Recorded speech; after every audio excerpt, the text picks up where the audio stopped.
नहीं लगना हल चाहिए। नहीं लगना चाहिए, बिल्कुल। हैं? हम क्या हैं भाई, हम छोटे हैं। Wow. That is my emotional outburst. कैसे मैंने सर? हर दफ़ा एक्सप्लेन किया है, देखो भाई हमारी डिप्लोमेसी जो है वो गलत है हमारी। हम जो डिप्लोमेसी फॉलो कर रहे हैं, कोई हमारी इज्जत है क्या इंटरनेशनली? आप जो कह रहे हैं जो हमने ये ठीक कर दिया, वो क्या ठीक कर दिया? आपकी इज्जत ही कोई नहीं है। बात ये, और वो उसको वो ऊपर से हमारे नेबर मोदी साहब हमारे चढ़े हुए हमारे सर के ऊपर, इंटरनेशनली हम आइसोलेट हुए में। बात ये है कि हमें डिप्लोमेसी, हम डिफेंसिव पैसिव डिप्लोमेसी एक होती है जो ये करते हैं सब ये लीडर्स जो हैं। अब लश्कर तैयबा है, इसको क्यों इंडिया कह रहा है टेररिस्ट, उन्होंने यूएन से डिक्लेयर करवा लिया टेररिस्ट, यूएस कह रहा है वो टेररिस्ट हैं, हम क्यों कहें?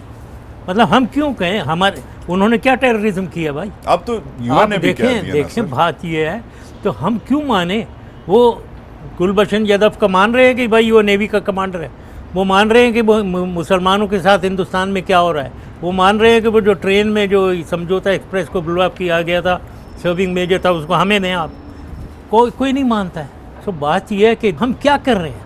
हम तो पैसे में, हम तो लेट जाते हैं। नहीं, हम उसे, और यूएन का जहाँ तक ताल्लुक है जी, यूएन ने कहा हुआ है, तो यूएन ने तो कहा हुआ है प्लेबिसिट करवाओ, इलेक्शन करवाओ। मानता है इंडिया? कोई नहीं मानता। यूएन ने सब वोट डाल रहे हैं अगेंस्ट जेरूसलम की जो रिकग्निशन हुई है, सब कह रहे हैं। तो यूनाइटेड स्टेट्स मान रहा है? नहीं मान रहा। तो हम क्या हैं भाई, हम छोटे हैं। Wow. That is my emotional outburst on, because देखो देखो वजह बात ये है कि ये हम कहते हैं। एक मैं वाकया पढ़ रहा था, एक रशियन केजीबी का सीनियर डायरेक्टर था, वो डिफेक्ट कर गया, इंग्लैंड चला गया, लंदन में he got admitted in hospital. And ये बड़ा फेमस केस है, कोई 15-20 साल पुराना। उसको उन्होंने, किसी ने आइसोटोप रेडियो एक्टिव इंजेक्ट करके they finished him off. Investigation सारे की इनके स्कॉटलैंड यार्ड वगैरह, they identified it was KGB who did this. अब उन्होंने 1000 कहा केजीबी को ये करो वो करो। कौन था ये? Who is Alexander something, who is Alexander, we don't know who says this. भाई ये है प्रोएक्टिव डिप्लोमेसी। हम मान जाते हैं। बंदा मरवाना जनरल साहब is not proactive diplomacy, it is a proactive act of assassination. नहीं, everyone is doing it, for heaven's sake। Israeli मरवाते हैं। everyone is doing this।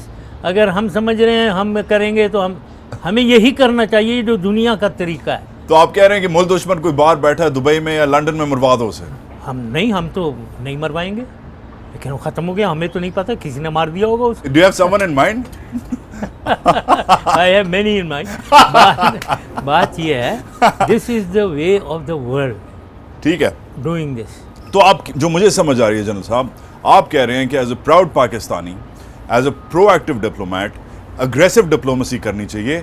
थल्ले, जैसे पंजाबी में कहते हैं, थल्ले नहीं लगना चाहिए। थल्ले नहीं लगना चाहिए, बिल्कुल। हैं? मगर जनरल साहब, इसकी एक इंटरनेशनल कॉस्ट है। New York times, Washington post, times of India, economist, वो कहते हैं मुशर्रफ पागल हो गया। नहीं, मैं आपको बताता हूँ, बिलीव मी, मैं जब जाता हूँ यूएस, और मैं लास्ट टाइम जो गया था वो कोई 3 महीने 4 महीने पहले गया था सर। उससे पहले कोई 6-7 महीने पहले गया था मैं। Sir, I swear on God कि आपको मैं बताऊं कि अगर किसी ने कहा लश्कर तैयबा क्या है, वो अगर पूछते हैं वो हक्कानी ग्रुप, और वो जो डॉक्टर अफरीदी उसके बारे में, सब उसके बारे में एक ने अगर कहा हो कि लश्कर तैयबा इंडियन इशू है ना, ये इंडियन इशू है। मगर वो सर, जब इंडिया फिर उसे प्रोपेल करता है ना अपनी लॉबी से, हम उसको काउंटर करें ना।